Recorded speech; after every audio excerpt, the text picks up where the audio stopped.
So nowadays, whenever people talk about the movie Dune, they might be thinking about this one right here. This is Dune from 2021.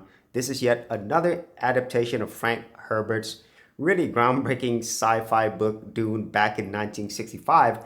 And this one is directed by Denis Villeneuve, and it stars an absolutely stellar cast, including Timothée Chalamet, Josh Brolin, Jason Momoa, Stellan Skarsgård, Zendaya, and the list goes on and on. There is a stacked cast in here, and this got amazing reviews, and deservedly so.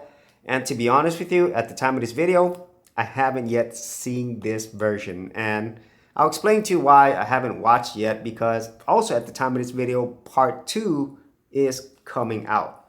So for me, whenever I think of the movie Dune, this is the one that I think about. This is Dune from 1984, directed by David Lynch. It stars Kyle MacLachlan, Sean Young, Patrick Stewart, Linda Hunt, Sting. There are a lot of people in here as well. And at least for me, this is the version that I love. And this one's really controversial because even David Lynch, the director himself, did not want to be connected with this film.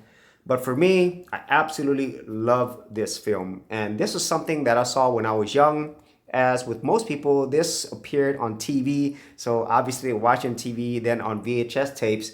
And then later I did get the DVD edition, and now I have the Blu-ray. And honestly, since I love this original Dune so much, I also got the one from Arrow Video, which is basically the definitive version of the 1984 film. And there's so many reasons why I love this version versus this one, which I haven't yet seen, but I'm pretty sure I'm gonna love this one as well.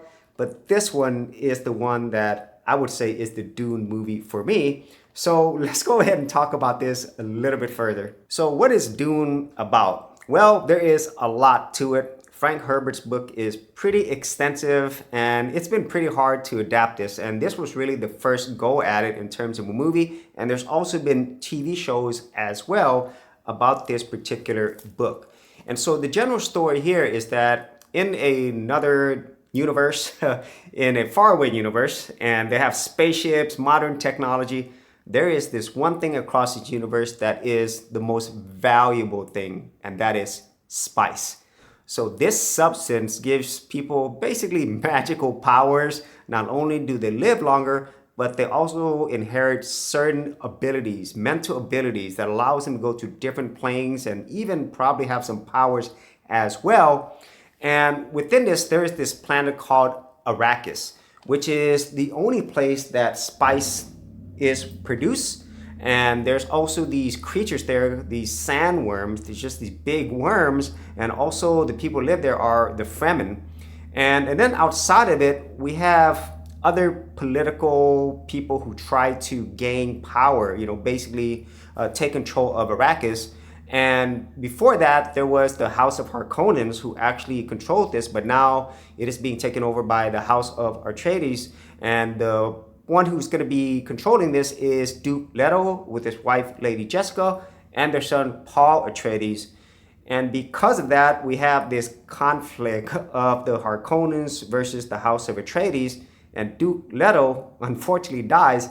And then Paul Atreides rises up. And it's not just with these two. There's also the Bene Gesserit, who Lady Jessica is part of, and they are a sisterhood of women who have tried for so long to have this famed Messiah, or the Fremen call him the Muad'Dib, who is basically the one who's going to have a lot of power that the Bene Gesserit could actually use later on. And so there is a lot of political intrigue here, and there's so many things going on. And whenever I watched this as a kid, I didn't know what was going on. It was just a really, really cool sci-fi movie. The effects back then, I think, were really awesome. You had space travel, you had the sandworms, and then you also have the weirding method. There's just a lot to see there. And the main reason why all of these different factions are fighting for it is it's also the main source of space travel. It allows them to warp space. And so it is very valuable, and whoever controls spice basically controls the universe. And that's kind of like the whole story. And honestly, as I look at it now as an adult, there is a lot here. It is complex, it is deep, and it's very fascinating. So I could see why people love this book so much. I myself have not read the book, but more than likely I probably will.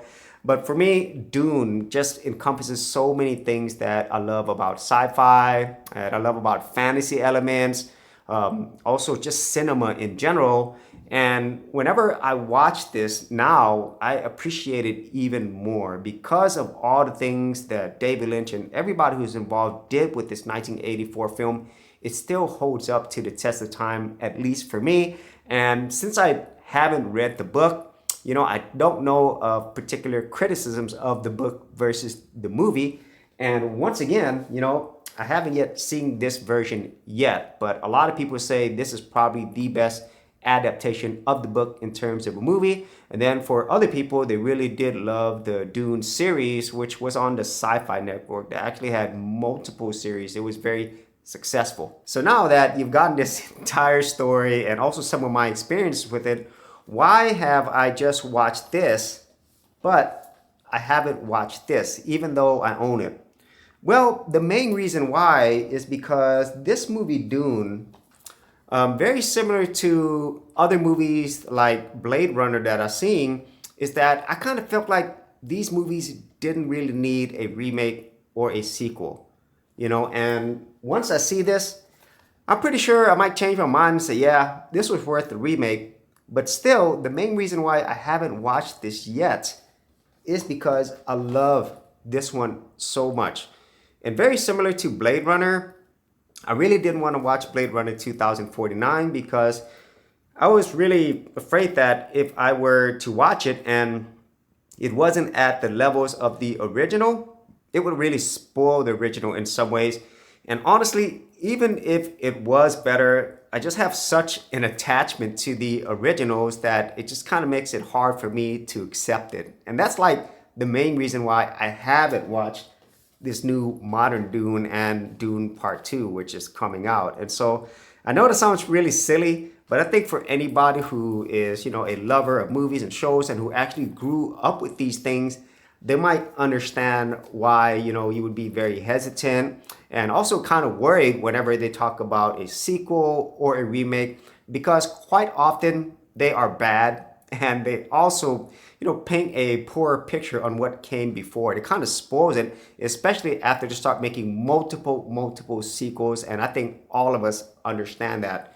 But in this case, since this movie has gotten so much critical acclaim from an absolutely master, with Denis Villeneuve and everybody else involved, I don't think I'm going to be disappointed in this.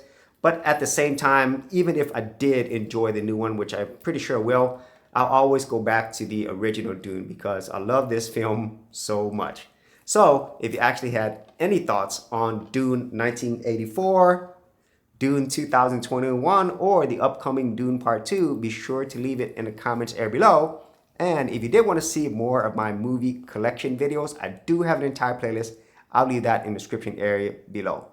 So as always, if you did get value out of these videos, be sure to share, like, and subscribe, and I'll see you on another episode. Hey geeks, if you are a brand new creator and you simply want something easy to get you started, well, I got something for you with my Creator Starter Kit. This is a super simple step-by-step guide that's going to take you from having no channel to developing your very first YouTube channel, along with ideas, thumbnail designs, and other creator tips, including marketing.